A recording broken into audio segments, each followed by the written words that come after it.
A inveja é um sentimento que nasce da comparação constante com os outros. Ela surge quando enxergamos nos outros algo que gostaríamos de ter: sucesso, beleza, bens, talentos e, ao invés de nos inspirarmos, nos frustramos. A inveja consome em silêncio, corroendo a paz e subscrevendo a gratidão pelo que já temos.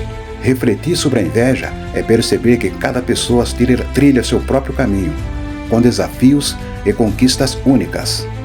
A verdadeira libertação vem quando deixamos de competir com os outros e começamos a crescer por nós mesmos. Ao invés de desejar o que é dos outros, que tal cultivar e valorizar aquilo que já é nosso, beleza? Pense nisso aí.